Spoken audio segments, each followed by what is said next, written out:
मन को बोलना है, हे मन तू क्यों बदमाशी कर रहा है?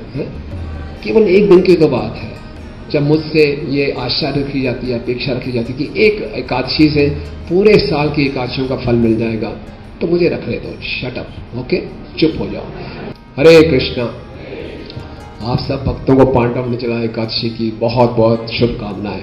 ऐसा उत्सव है जिसकी हम पूरे साल प्रतीक्षा करते रहते हैं दिल थाम के। तो जैसे ही वैष्णव कैलेंडर आता है सबसे पहले भक्त लोग यही देखते हैं इस बार कब आ रही है पांडव निर्जला एकादशी। दिसंबर जनवरी में आती, कोई इतना फर्क ना पड़ता, लेकिन भगवान ने भी विशेष परीक्षा लेनी होती है, तो मई और जून ज्येष्ठ मास के शुक्ल पक्ष के एकादशी है ये, और अक्सर तभी आती है जब ग्रीष्म ऋतु अपनी पीक पे होती है। और ये एकादशी का दिन हमारे लिए ये दिन नहीं है कि ये नहीं करना, वो नहीं करना, पानी नहीं पीना, कुछ खाना नहीं। अगर यही सोचते रहेंगे बार बार, बहुत बड़ा बोझा लगेगा मन में। अरे बाप रे, इतना कुछ, सुबह से शाम तक एक बूंद पानी भी नहीं हो रहा, अरे कुछ भी नहीं खाना, अरे ऐसा लगेगा गए खत्म, कितना प्रेशर महसूस होगा। लेकिन इसी ढंग से अगले नहीं, ये जो निर्जला एकादशी है ये तो बहुत सुंदर अवसर है, एक अपॉर्चुनिटी है, ये दिखाने के लिए कि भगवान मैं आपसे कितना प्रेम करता हूं। एक दिन की तो बात है, आप मुझसे कह रहे नहीं पानी पीना, और नहीं पानी पीऊंगा मुझे बैकुंठ ले जाएंगे, लो अभी नहीं पीता पानी, क्या है क्या? प्रभुपाद जी और चैतन्य महाप्रभु का यह आंदोलन है, चैंटिंग, डांसिंग, फीस्टिंग। एक दिन बोला थोड़ा सा ये जल ग्रहण नहीं करना, खाना नहीं खाना, लेकिन फीस्टिंग फिर भी है। कैसे है वो हम चर्चा करेंगे। तो ये निर्जला एकादशी हम सब प्रार्थना करें राधिका रमन, कृष्ण बलराम, जगन्नाथ बलदेव, सुभद्रा, शशि गौनिताई, श्रील प्रभुपाद और सभी वैष्णव के चरणों में, कि ये हमारे लिए एक साधारण तिथि की तरह ना रह जाए, एक रिचुअल की तरह ना रह जाए कि बस निकाल दे किसी ढंग से, किसी ना किसी ढंग से रो के पीट के मरते मरते निकल जाए। नहीं, हम प्रार्थना ये करें कि एकादशी हम इस ढंग से इसको मनाएं, इस ढंग से ये उत्सव की तरह करें कि जिससे हमें विशेष अनुभूतियां प्राप्त हो। इस दिन हम, व्रत का मतलब है संकल्प लेना, इस दिन हम जल भी ग्रहण नहीं करेंगे, इस दिन हम कुछ अन्न भी नहीं खाएंगे, तो दृढ़ व्रत होके दृढ़ता के साथ हमने इस व्रत का पालन करें। माधव तिथि भक्ति जननी यतने पालन करी, ये माधव तिथि है, ये ऐसी तिथि है जो भगवान श्री कृष्ण को बहुत प्रिय है। एकादशी को हरिवासर भी कहा जाता है। हरिवासर का अर्थ है कि केवल कृष्ण की प्रसन्नता के लिए भगवान का नाम का गुणगान होगा, कथा का गुणगान होगा। एकादशी सभी प्रकार के व्रतों का राजा है, सभी व्रतों का जो राजा है एकादशी। एकादशी व्रत कर लिया, किसी और व्रत के पालन की आवश्यकता नहीं है। और वैसे तो पुराणों में जो एकादशी बताया गया है, सभी एकादशी निर्जला होती है, सभी एकादशी। एकादशी पालन के मुख्यतः 3 स्तर होते हैं। टॉप मोस्ट स्टैंडर्ड इज निर्जला, हर एकादशी, कोई जल ग्रहण ही नहीं करना, नहीं कर सकते, बहुत सब किसी का स्वास्थ्य ठीक नहीं है, तो निर्जला का बाद है सेकंड स्टैंडर्ड है सजला, चलो आप नहीं कर सकते तो फिर जल पे रख लो, नहीं फिर भी बहुत दिक्कत हो रही है तो तीसरा है, न्यूनतम जो स्टैंडर्ड है वो है सफल, फल के साथ है। अगर पूरे साल में जो 24 एकादशी है उसमें से अगर इस निर्जला एकादशी, भीमा एकादशी इसको बोला जाता है, पांडव निर्जला एकादशी, इस एकादशी को कोई निर्जला रख लेता है तो उसको क्या फल प्राप्त होता है? पूरे साल की एकादशी रखने का व्रत मिलता है, लाभ मिल जाता है। तो हमें से हम कई बार बोलेंगे हम तो रखते हैं पूरे साल का, फिर क्या जरूरत है? लेकिन साफ साफ बात करें, बुरा ना माने, इस कलयुग में हम जो कहते हैं कि हाँ हम अन्न ग्रहण नहीं करेंगे, हम कुछ कुट्टू का आटा खा लेंगे या साबूदाना ले लेंगे, ये करेंगे, हम सब भी जानते हैं अंदर से कि कोई गारंटी नहीं होती कि ये पूर्ण रूप से शुद्ध होते हैं कि नहीं होते, कोई गारंटी नहीं। कितनी बारी हुआ है, नहीं साबूदाना में अन्न था, ये था वो था, फिर हम कहते हैं चलो हो गया सो हो गया। तो इस कलयुग में केवल 2 ही चीजें शुद्ध हैं, एक हरिनाम, दूसरी निर्जला एकादशी और कोई चीज शुद्ध नहीं। इसलिए चाहे हमें लग रहा हो कि हमने एकादशी रखी है, स्टैंडर्ड्स के हिसाब से वो एकादशी नहीं है, तो एक निर्जला एकादशी रख के हम सारी एकादशियों का व्रत का लाभ उठा सकते हैं। कि नुकसान का सौदा है, फायदे का सौदा है, बहुत फायदे का सौदा है, इसके बाद का कोई नहीं है। सकुटू, सा सेम, सा साबूदाना, सा पनीर वो नहीं। श्रील प्रभुपाद जी ने बोला कोई बात नहीं, आप केवल ग्रेन्स मत लीजिए, कि जो बहुत ज्यादा बीमारी की अवस्था में नहीं है उसको प्रयास करना चाहिए। जो वैष्णव एकादशी के व्रत का पालन नहीं करते उनको नरकगामी होना पड़ता है, नरक जाना पड़ता है। और भक्ति के सामने सिंधु में रूप गोस्वामी जी ने 64 अंगों में से भक्ति का एक अंग है एकादशी व्रत का पालन करना। ये हमारा भक्ति का अंग है। तो ये जो भीमा निर्जला एकादशी, इसकी विशेष महिमा बताई गई है। ब्रह्म वैवर्त पुराण में इसकी महिमा से हम कुछ पढ़ेंगे। हम सब जानते हैं कि भीमसेन को वृकोदर कहा जाता है। वो बहुत, उनके अंदर 10,000 हाथियों का बल था। तो हम देख सकते हैं कि उनकी जो आहार भी कैसा होगा। कहा जाता है कि जब वो उनको 12 साल के वनवास में भी थे तो जो वो भिक्षाटन करके लाते थे उसमें से आधा भीम के लिए रखा जाता था और आधा बाकी घर के 6 सदस्य लेते थे, और उसमें भी भीम संतुष्ट नहीं होते थे। तो एक बारी भीमसेन ने व्यास देव जी से यह निवेदन किया कि आप हमारे पूजनीय हैं और मेरे बड़े भाई युधिष्ठिर, मेरी माता कुंती देवी, अर्जुन, नकुल, सहदेव, द्रौपदी एकादशी के दिन कुछ भी नहीं खाते, और युधिष्ठिर तो हमेशा मुझे यही बोलते हैं कि मुझे भी उपवास करना चाहिए क्योंकि ये शास्त्रों में कहा गया है। लेकिन आप मुझसे जितना मर्जी दान दिलवाना दान दे दूंगा, लेकिन मैं उपवास नहीं रख सकता। मुझे मालूम है ये कृष्ण को बहुत प्रिय है, लेकिन मेरी लिमिटेशंस हैं, मैं नहीं रख सकता। देखिए ये भक्ति में दिखाता है कि अब वो भी वैष्णव हैं। भीम क्या कम भक्त हैं? क्या अच्छे भक्त हैं। और युधिष्ठिर भी अच्छे भक्त हैं। युधिष्ठिर, अर्जुन तो सब उपवास रखते हैं, भीम जी उपवास नहीं रखते। अब भीम जी में 10,000 हाथियों का बल है, तो भीम जी बड़े जिसे कहते हैं ट्रांसपेरेंट हैं। बोले भैया मेरी लिमिटेशन है, मैं नहीं रख सकता, नहीं रख सकता। भीम कह रहे हैं कि मैं सोच में नहीं सकता 24 घंटे कुछ ना खाऊं, ये संभव ही नहीं है। पूरा रात दिन तो उपवास छोड़ो, मैं तो एक क्षण की भूख को भी सहन नहीं कर सकता। जो जठरा अग्नि है वो मेरे पेट में हमेशा ही जलती रहती है, और तभी भूलती है जब मैं खूब खाऊं।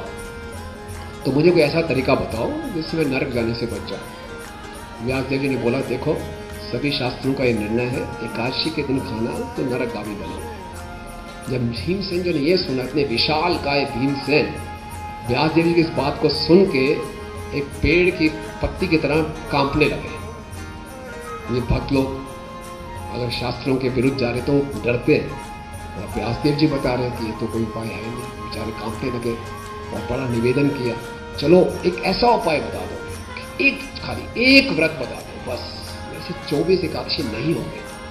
तो बहुत करुणा करके व्यासदेव जी ने बोला ठीक है, जो ये ज्येष्ठ मास के कृष्ण पक्ष शुक्ल पक्ष में जो एकादशी आती है, ये निर्जल एकादशी कहलाती है, इसमें आप जल भी ग्रहण ना करें। तो भीमसेन को बताया व्यासदेव जी ने कि ये जो एकादशी है इससे क्या क्या परिणाम मिलेंगे। उन्होंने कहा कि इस एकादशी का पालन करके हमें सभी एकादशियों के पालन करने का लाभ मिल जाता है। और व्यासदेव जी बता रहे हैं कि एक बार भगवान विष्णु, जिनके हाथ में शंख, चक्र, गदा, पद्म थे, उन्होंने बताया कि अगर कोई सभी प्रकारों के धर्मों को त्याग कर मेरी शरण ग्रहण करता है और इस निर्जला एकादशी का पालन करता है, वो मुझे बहुत प्रिय है और निश्चित रूप से वो सभी पापों से मुक्त हो जाएगा। कोई भी व्यक्ति परम धाम को धन देने से या फिर और कोई शास्त्रों के नियम पालन करने से परम धाम गति को प्राप्त नहीं करता, लेकिन इस एकादशी का पालन करने से सुमेरु पर्वत की तरह जो हमारे पाप होते हैं वो नष्ट हो जाते हैं। कि कोई इस एकादशी का पालन करता है तो उसको सारे तीर्थ स्थानों में भ्रमण करने का लाभ प्राप्त हो जाता है। और भी बताया है कि ऐसे व्यक्ति जो ऐसे एकादशी का पालन करता है, मृत्यु के समय भयंकर दिखने वाले यमदूत उसके पास बिल्कुल नहीं आते, जबकि उसके पास सुंदर दिखने वाले विष्णुदूत उसको लेने आते हैं। और जब पांडवों ने इस एकादशी की महिमा सुनी तो उन्होंने दृढ़ व्रत हो गए कि अब इसका पालन करना है, और तब से भीमसेन जी ने भी ये निर्जला एकादशी रखनी शुरू कर दी और तब से ये निर्जला एकादशी बन गई पांडव निर्जला और भीमसेनी एकादशी। भीमसेनी एकादशी की श्रीला प्रभुपाद जी कहते थे भीम हो या अर्जुन, एकादशी का मतलब है फास्टिंग। तो एक बार श्रीला प्रभुपाद से पूछा गया कि एकादशी में हमें 25 माला करनी चाहिए। प्रभुपाद जी ने बोला 25 क्यों, ज़्यादा से ज़्यादा। Ekadashi means fasting and chanting. तो हम सबको ये एकादशी के व्रत का पालन करना है और जैसा कि मैंने बोला ये बहुत सुंदर अवसर है कि हम कृष्ण के प्रति अपना प्रेम बढ़ाएं, अपनी साधना को बढ़ाएं। एक दिन ऐसा, पहले अगर हमने अन्न खाना है तो अन्न को खरीदना, उस बाज़ार से सामान खरीदो, उसको पकाओ, भोग लगाओ, फिर पाओ, फिर पाने के बाद शरीर में जितनी इंद्रियां हैं, जितनी वायु हैं, अग्नि हैं, वो सब मिलजुल के उस अन्न को पचाती हैं। कितनी शक्ति व्यर्थ होती है। फिर जब अन्न खाएंगे तो थोड़ा विश्राम भी चाहिए, विश्राम करके स्नान करना, फिर उस पेट को साफ करना, और कितना समय व्यर्थ लगाते हैं, है ना। तो आज के दिन कोई ये काम तामझाम नहीं। आज के दिन क्या करना है, केवल हरे कृष्णा कृष्णा कृष्णा हरे हरे, हरे राम राम राम हरे। बस केवल यही करना है। एक दिन, साल में एक दिन ऐसा हो, हम पूरा इसका लाभ उठाएं। हम सुनते हैं परीक्षित महाराज की कथा, 7 दिन बिना खाए बिना पिए वो सुखदेव गोस्वामी जी के मुख से कथामृत का आस्वादन कर रहे हैं। तो कैसा होगा। यही परीक्षित महाराज थे, यही जब इनको प्यास लगी थी उन्होंने शमी ऋषि के गले में मरा हुआ सांप डाल दिया और इसी कारण उनको श्राप दिया गया। और यही परीक्षित महाराज बिल्कुल प्यास से, भूख से व्यथित नहीं हो रहे और 7 दिन सुखदेव गोस्वामी जी के मुख से और भक्तों के संग में भागवतम का पाठ सुन रहे हैं। यानी कि भक्तों के संग में, भगवान के नाम में, भगवान की कथा में इतनी शक्ति है कि हम तुरंत शारीरिक स्तर से ऊपर उठ जाते हैं। तो ये सबसे बड़ी कुंजी है इस निर्जला एकादशी को रखने की, कि अपने मन को श्रवण कीर्तन में लगाना, एब्जॉर्प्शन। अगर ये नहीं करेंगे तो बड़ा मुश्किल हो जाएगा, एक एक पल हमें भारी पड़ेगा। तो क्या करना है, अपने मन को भगवान के नाम के जप में, कथा के श्रवण में लगाएं। तो ये जो एकादशी है भक्ति से, भगवान की प्रसन्नता के लिए हमें रखना है। ये कोई हमारे अचीवमेंट के लिए नहीं है। देखो मैंने निर्जला एकादशी रख ली, पूरा दिन पहले पानी नहीं पिया, हाँ मैं कितना तपस्वी हूँ, इसलिए नहीं है। इस तरह की तपस्या से हम भगवान को प्रसन्न नहीं कर सकते। ये दिव्य तपस्या है, भगवान की प्रसन्नता के लिए हम एक एकादशी व्रत रखते हैं, क्योंकि ये तिथि भगवान को बहुत प्रिय है। और पूरे कलयुग में और कोई तपस्या बताई नहीं गई, केवल महीने में 2 एकादशी रखनी है और उसमें भी साल में 1 एकादशी निर्जला रखनी है। बस ये कलयुग के लिए तपस्या है, ये अपने आप में पर्याप्त है। तो इसलिए आज पूरा दिन हमें ये प्रयास करना है कैसे मन को हम भगवान के चरणों में लगाएं। और हमने देखा है हर निर्जला एकादशी के दिन भक्त लोग सारी सीमाएं लांघ जाते हैं और भक्त लोग बोलते हैं कि 64 से भी आगे कर लेते हैं। कई भक्त लोग बोलते हैं हमने 108 माला कर ली। इस ढंग से हम जप करेंगे, हो सकता है मन शुरू में उधर भागे, मन हमें बताए देखो बहुत कमजोरी हो रही है, मुंह सूख गया है, जीभ सूख गई है, क्या जप करोगे, क्यों दिखावा कर रहे हो, ये फॉर्मेलिटी है, ये नियम आग्रह है। प्रभुपाद ने बोला है, भक्तिविनोद ठाकुर ने बोला है, पहले स्वास्थ्य फिर साधना। तो थोड़ा सा पानी पी के बड़े उत्साह के साथ मैं जप कर सकता हूँ, क्यों ऐसे फॉर्मेलिटी में पड़ा हूँ, ये जप थोड़ी हो रहा है। नहीं, ये सारा मन ऐसी चीज़ें दिखाएगा। मन को बोला है ये मन तो क्यों बदमाशी कर रहा है? केवल एक दिन की तो बात है जब मुझसे ये आशा रखी जाती है, अपेक्षा रखी जाती है कि एक एकादशी से पूरे साल की एकादशियों का फल मिल जाएगा, तो मुझे रख ले दो, शट अप, ओके, चुप हो जाओ। मुझे केवल हरे कृष्णा कृष्णा कृष्णा हरे हरे, हरे राम राम राम हरे। देखिए इस एकादशी के दिन हम जान जाएंगे शारीरिक स्तर क्या है, मानसिक स्तर क्या है, बुद्धि का स्तर क्या है, आत्मा का स्तर क्या है, बड़े साफ साफ देख पाएंगे। शरीर हो सकता है कमजोर हो रहा हो, मन को लगाएंगे तो शरीर की तरफ ध्यान ही नहीं जाएगा। तो कोई भी व्यक्ति किसी भी काम में अगर एब्जॉर्ब होते हैं तो इंद्रियों के स्तर से ऊपर हो जाता है। और ये तो हम भगवान के दिव्य नामों में, श्रील प्रभुपाद जी उदाहरण देते थे कि कृष्ण और पानी में क्या अंतर है। पानी पानी पानी पानी पानी करते रहेंगे तो क्या हमारी प्यास बुझेगी? प्यास और बढ़ जाएगी, हमारा मन और व्यथित हो जाएगा। लेकिन अगर हम कृष्ण कृष्ण कृष्ण कृष्ण करेंगे तो क्या होगा? अमृत प्राप्त होगा। रसों हूं अपसु कौन्तेय, भगवान गीता में बता रहे हैं जल के अंदर जो रस है वो मैं हूं। हमें जल चाहिए कि जल का रस चाहिए? रस चाहिए, सीधी बात है। रस प्राप्त करें। रस कैसे प्राप्त करेंगे?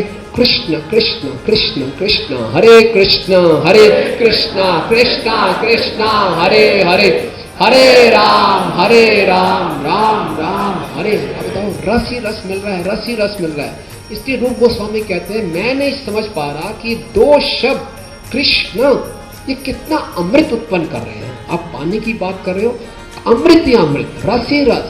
और जब मैं कृष्ण लेता हूं, ये कृष्ण मेरी जीवा पे नाचते हैं।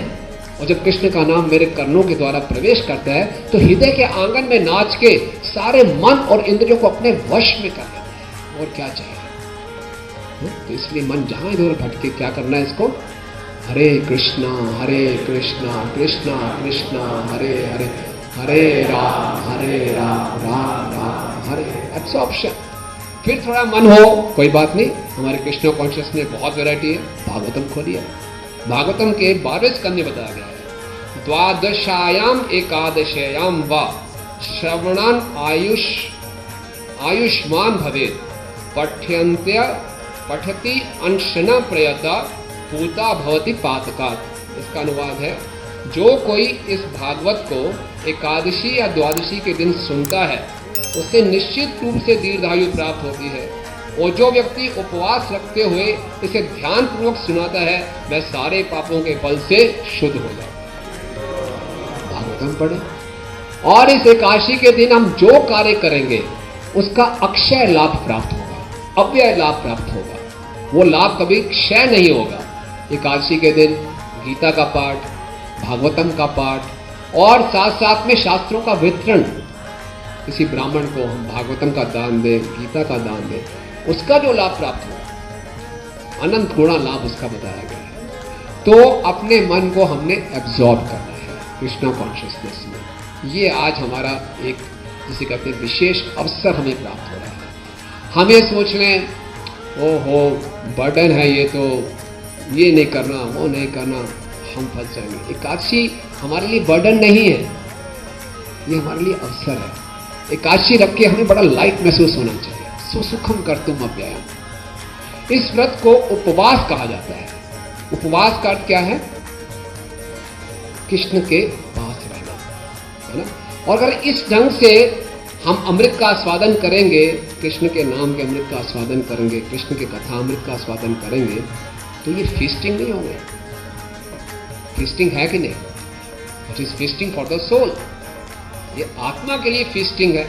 इसलिए महाप्रभु का आंदोलन हमेशा ही रहेगा, chanting, dancing and feasting.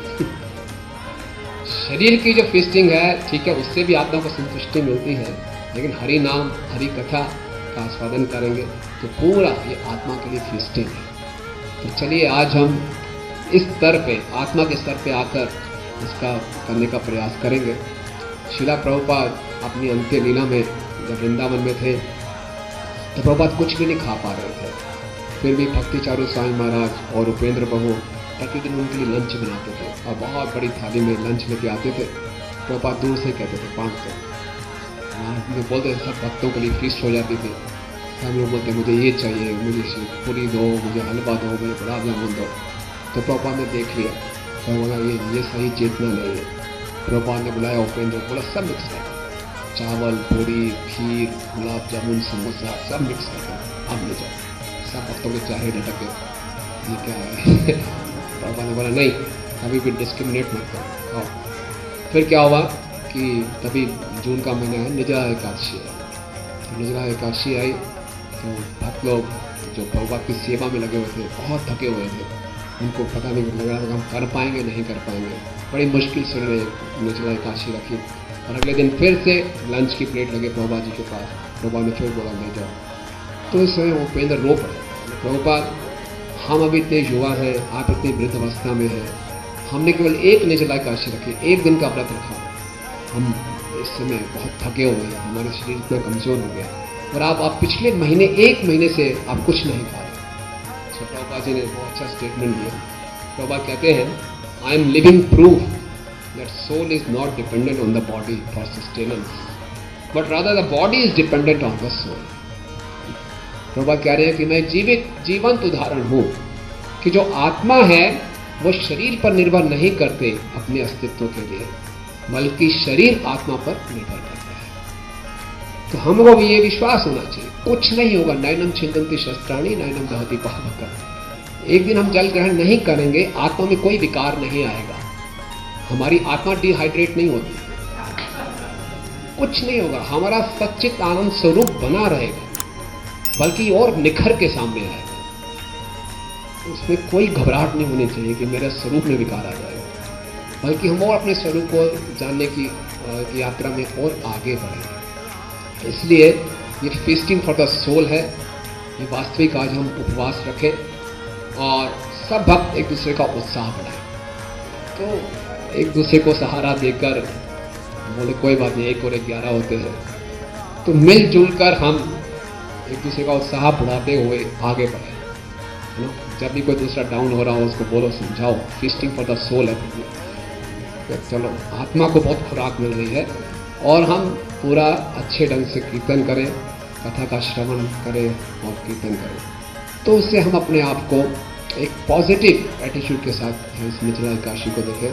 Srila Prabhupada ji कहते हैं कि भक्ति में हमारी उन्नति निर्भर करती है हमारे एटीट्यूड की ओर, किस ढंग से, किस मानसिकता के साथ हम इस एकादशी का पालन कर रहे हैं, किस मानसिकता के साथ, इस पॉजिटिव एटीट्यूड के साथ करेंगे कि ये आज का दिन मैं अपने आप को चेक कर सकता हूँ कि मेरी साधना में, मेरे भजन में कितनी गहराई है। अक्सर जब हमें सही खान पान मिल रहा है, सब कुछ सही चल रहा है, हम साधना भी अच्छी कर रहे हैं, तथा लगता है हमें, तब लगता है बहुत अच्छा मैं साधना कर रहा हूँ, जब मैं बैठ के करता हूँ, रोज उठ जाता हूँ, सुबह अच्छा चल रहा है। आज के दिन वो आएगा मौका कि शरीर की तकलीफें हैं और मन भी इधर उधर भाग रहा है, तो मेरे हरिनाम में कितनी रुचि है, हम प्रयास करें तो हमें अपने आप ही स्पष्ट हो जाएगा, है ना। और फिर ये हमें ऐसी अनुभूति हमें विनम्र बनाती है कि अभी मुझे और मेहनत करनी है और मुझे हरिनाम में रुचि उत्पन्न करनी है। जिस भक्त की जितनी मात्रा में हरिनाम में रुचि होगी उसको इतनी कठिनाई नहीं होगी। और जैसे जैसे जैसे हम भक्ति में परिपक्व होते हैं, हमारी हरिनाम और हरि कथा में रुचि बढ़ती जाती है, हम इन शरीर की मुश्किलों से ऊपर उठते जाते हैं। इसका प्रभाव हम पे इतना नहीं पड़ता, जैसा कि प्रभुपाद हमें बता रहे हैं। और हम देखते हैं कृष्णदास कविराज गोस्वामी बताते हैं कि चैतन्य महाप्रभु की कृपा से गूंगा क्या करता है, बोलना शुरू हो सकता है, और बहरा सुनना शुरू हो सकता है, अंधा देखना शुरू कर सकता है, और लंगड़ा चलना नहीं पहाड़ पार कर सकता है। तो क्या चैतन्य महाप्रभु की कृपा से हम एक निर्जला काशी नहीं रख सकते? जब भी थोड़ा डाउन हो रहे हो तो क्या करना, हमें नित्यानंद प्रभु को याद करें। नित्यानंदा गौरांगा गौरांगा नित्यानंदा, बस पूरी शक्ति मिल जाएगी। बलराम जी से शक्ति की प्रार्थना करें, बल की प्रार्थना करें और अपने मन को बार बार ट्रैक पे लाते रहे। कुछ नहीं पड़ा, कल पीड़ेंगे। कल बहुत सुंदर फीस्ट का आयोजन किया गया है, सबको जल मिलेगा, सबको बढ़िया प्रसाद मिलेगा।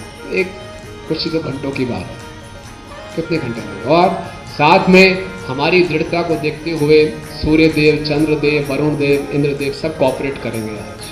तो कोई भी व्यक्ति, क्योंकि जो अन्न ग्रहण करेगा, ब्राह्मण हत्या, माता पिता, भाई तथा गुरु की हत्या का उसको पाप लगता है। बैठे बैठाए बेचारे कुछ नहीं किया, उसने बोला चलो एक समोसा खा लेते हो, समोसा नहीं खा रहा हो।